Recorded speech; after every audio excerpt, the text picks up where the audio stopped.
जय हिंद। आज की इस वीडियो लेक्चर में हम लोग पढ़ेंगे 12वीं के छात्र और छात्रा के लिए हिंदी के अध्याय 12 त्रिच, और जिसके लेखक का नाम है उदय प्रकाश। इस लेक्चर के माध्यम से हम लोग त्रिच पाठ का सारांश को स्पष्ट करने की कोशिश करेंगे। त्रिच पाठ के लेखक का नाम उदय प्रकाश जी है, और इस कहानी में लेखक एक पिता के माध्यम से पुरानी पीढ़ी के संस्कारों एवं विश्वासों को बहुत ही बारीकी से समझाने का प्रयास करता है। इस कहानी में जब लेखक के पिता घर वापस लौट रहे होते हैं तो रास्ते में उसे त्रिच, जो एक जहरीला लिजार्ड होता है, छिपकली टाइप्स का ही होता है, वह लेखक के पिता को काट लेता है। और इसके बारे में लेखक ने लोगों से सुना था कि अगर किसी आदमी को त्रिच काट लेता है तो वह आदमी नहीं बच पाता है, अर्थात वह मर जाता है। क्योंकि त्रिच न केवल जहरीला जंतु होता है, बल्कि अगर वह जिस आदमी को काटता है उसकी मृत्यु निश्चित ही हो जाती है। चूँकि लेखक के पिता को शहर से बहुत ही डर लगता था,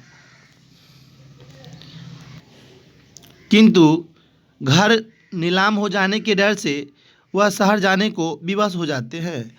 और जब लेखक के पिता शहर जा रहे थे तो उससे पहले गांव में ही एक पंडित के द्वारा उसे धतूरा पिला दिया जाता है, जिसके कारण लेखक के पिता को चेतना खो जाता है। शहर जाते समय रास्ते में बच्चे इनको पागल समझकर उस पर ढेला फेंकते हैं। बच्चे ही नहीं बल्कि सियान तथा वयस्क लोग भी लेखक के पिता को पागल समझकर कई गंभीर आरोप प्रतिरोप लगाकर पीट कर मार डालते हैं। लेखक अपने पिता पर हुए इस अमानवीय व्यवहार से काफ़ी चिंतित होते हैं एवं लोगों के इस मानसिकता पर यथार्थवादी का आरोप लगाते हैं और कहते हैं कि मनुष्य ने अब अपनी मानवीय व्यवहार भी आधुनिकता के कारण खो दिया है। अगर इतना भी आप लोग अगर त्रिच पाठ से संबंधित सारांश के बारे में लिख देते हैं तो आपको किसी प्रकार की कोई दिक्कत नहीं होगी। चलते हैं प्रश्न की ओर। लेखक के पिता के चरित्र का वर्णन कीजिए। लेखक के पिता की उम्र 55 साल थी और लेखक के पिता का जो शरीर था बहुत ही दुबला पतला था। जो उसके बाल थे बिल्कुल मक्के के भूरे जैसे सफ़ेद थे और ऐसा लग रहा था कि सिर पर जैसे कई रुई रखी हो। ये सोचते ज़्यादा थे और बोलते बहुत ही कम थे, और जब बोलते थे तो बोलने में इनको परेशानी होती थी क्योंकि उसे बोलने के लिए तंबाकू को मुंह से फेंकना पड़ता था। त्रिच क्या है? कहानी में यह किसका प्रतीक है? त्रिच छिपकली प्रजाति का एक जहरीला लिजार्ड होता है जिसे विषखापर भी कहते हैं। त्रिच को विषखापर के नाम से भी जाना गया है और इस कहानी में त्रिच प्रचलित समाज में विश्वास तथा रूढ़िवादिता का प्रतीक है। त्रिच को जलाने गए लेखक को पूरा जंगल परिचित लगता है। क्यों? त्रिच को जलाने गए लेखक को पूरा जंगल परिचित इसलिए लगता है क्योंकि लेखक को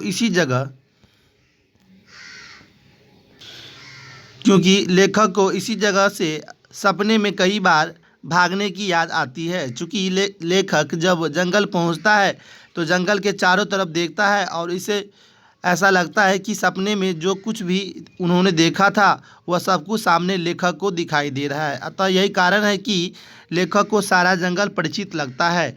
लेखक को अब त्रिच का सपना नहीं आता। क्यों?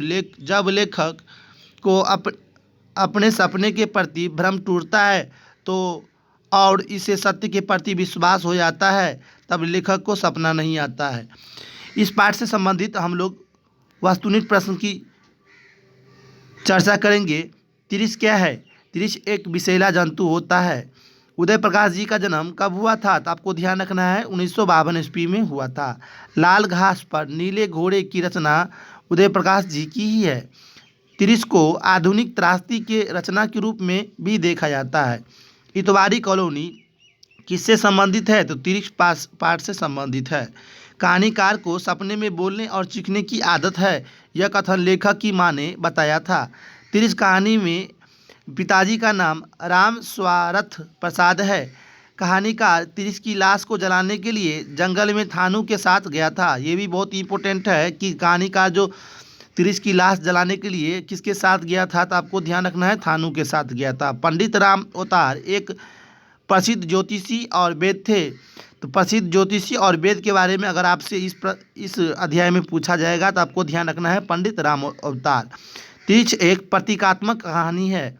लेखक के पिताजी की मृत्यु मानसिक सदमे और अधिक रक्तस्राव से हुई थी। जी, ये भी ध्यान रखना है कि लेखक की जो पिता की मृत्यु हुई थी तो मानसिक सदमा पहुंचा था और उसके शरीर से बहुत ही रक्त बह गए थे।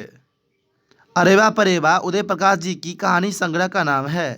तो ध्यान रखना है कि उदय प्रकाश जी की कहानी संग्रह का नाम क्या है, तो अरेवा परेवा। मास्टर नंदलाल पलड़ा गांव के निवासी थे। बैंक के पास बुन्नू पान वाले की दुकान थी। अध्याय 13 शिक्षा, जिसके लेखक है जय कृष्ण मूर्ति। नेक्स्ट वीडियो में हम लोग चर्चा करेंगे। तब तक अगर किसी प्रकार की कोई दिक्कत होती है तो आप मुझे कमेंट या मैसेज कर सकते हैं। जय हिंद, जय भारत।